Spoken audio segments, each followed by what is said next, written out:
Morning. So today for Vlogmas, we went to worship and then we went out to lunch, which is actually quite a special occasion for us. We had a really good time. And then I also really wanted to work on the photo album, among other things. I had a lot of just housework. There's a common theme. I have housework every single day, keeping the house afloat with 5 of us now and 2 under 1. So lots of laundry, lots of dishes, but I really want to do this photo album. I don't know, I felt like I was preserving our family history, like something for my kids to look back on, something for my kids' to look back on. I had a really fun time doing this, and I'm only a little less than halfway through the photos, probably, maybe even less than that.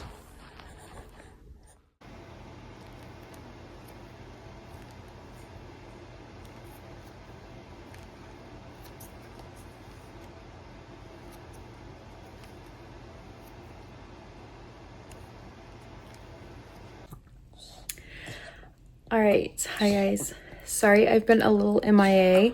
I've been spending a lot of time with family and just trying to enjoy the season. I always knew there was, a good chance that Vlogmas was going to be spotty. So I did miss vlogging yesterday. And then today I did not get very much content. So I just thought I would talk to you guys a little bit about something that like Christmas related that I've been thinking about for a long time. And I hope is really applicable to a lot of people, even if you're in a different circumstance from us. So we are on a single income, and we went from having 1 kid to 3 kids in less than a year. We also bought a house this year and we bought a car last year. So we have a lot more payments and a lot more financial responsibilities significantly this year than 2 years ago for Christmas.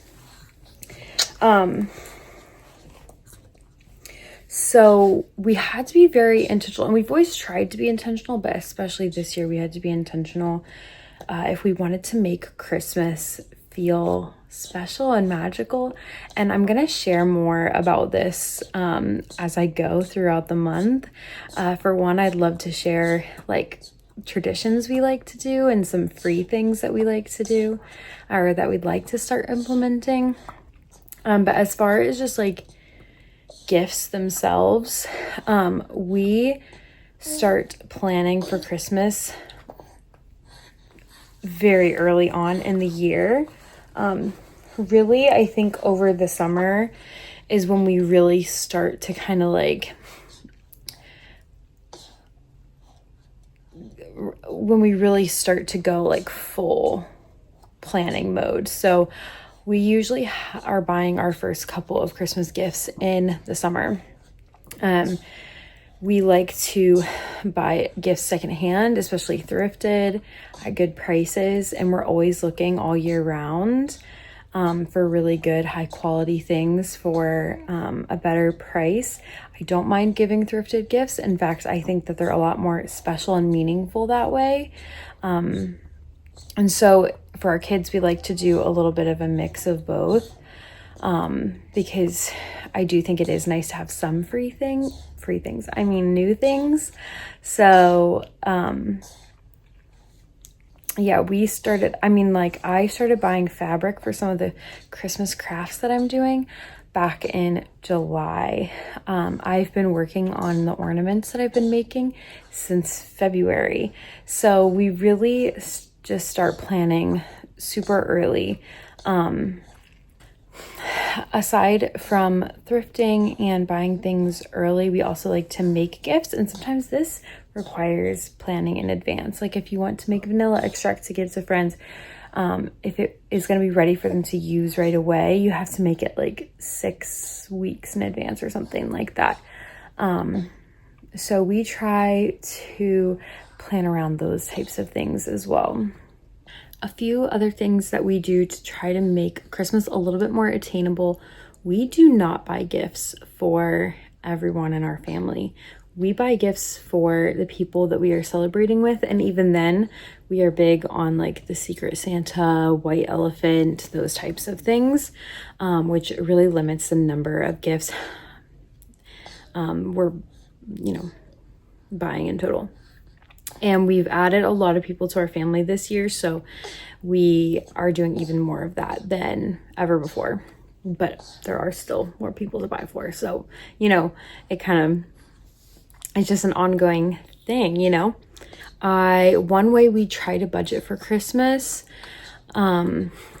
we have I have a couple of apps where I can like scan receipts and things. A few of the apps, I think my husband has Upside for like gas. We both have Fetch. He does the games, and I do the receipts and games some. And then I have a couple others, like Receipt Pal or something like that. Receipt Hog maybe, and Coin Out. So I will just take pictures of the receipts after we go grocery shopping, and then occasionally I'll fill out a survey or do something extra.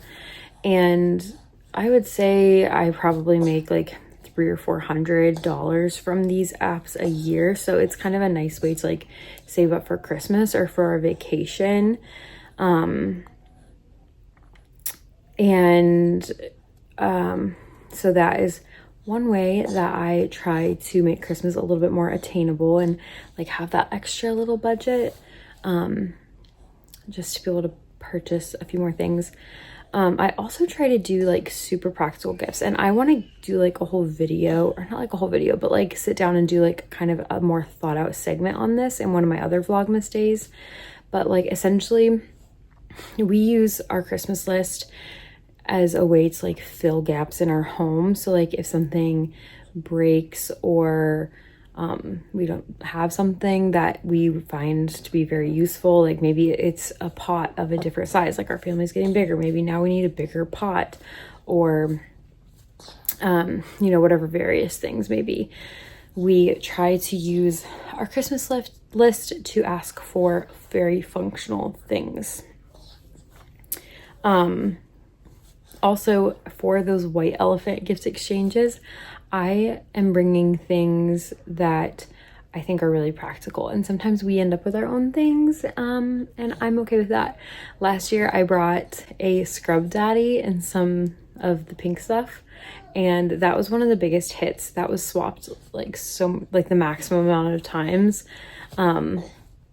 We obviously did not end up with that, but I think it just kind of goes to show, and we kind of do more gag gifts at our White Elephant gift exchange. So actually having cleaning supplies was better than some really ugly Santa decoration. So we plan to kind of do something similar this year, I think. But yes, so we just, we're all about practical gifts. We are all about not buying things just for the sake of buying things. So for instance, I have a pretty good idea of what my extended family, my parents, my grandparents, are buying for the kids. And so I know for a fact that especially the boys are getting so many clothes. And all of our kids have fall and winter birthdays. And so I was they are going to have so many winter clothes in the size that they're in, and they're not going to have any summer clothes or warm weather clothes in the next couple sizes, and they're really going to need that. So from us, we are buying summer clothes for them for Christmas, which the only place I can really think to buy is Amazon. So if you have any other suggestions of a better place to buy summer clothes in the middle of winter, that would be appreciated, because that is what we are buying for our boys, because we don't, like I said, we don't like to buy things just for the sake of buying things. Sure, I could find 15 more cute sweatsuits that are different, but why? They're not gonna be able to wear all of those clothes, honestly. So we just opted to buy things to fill a need for them, even though it's something they won't be able to use for 6-7 months. And it's not in the size that they're in right now. But, you know, Christmas only comes one time a year, and it's always in the winter if you're in the Northern Hemisphere. And so it's nice to be able to get them some like more summery type of gifts as well, since they also have fall and winter birthdays. I keep a running list all throughout the year for things that I feel like I could use or that I want. So yeah, we just try to be really intentional about our Christmas. So it is late, and I'm gonna go ahead and wrap up the vlog here. But I really appreciate you guys watching, and I think tomorrow I might do a bit of cleaning and take you guys along with me for the cleaning that I do. I might wrap some gifts, but I am still working on our photo album. And I'm gonna try to make a pretty cover for it. I'm really excited. I probably won't do that until the new year. And then I'm gonna still have to look for more because I am almost out of space and I have a lot more pictures to print. So, so yes, I will bring you guys along with me tomorrow, and I will see you then.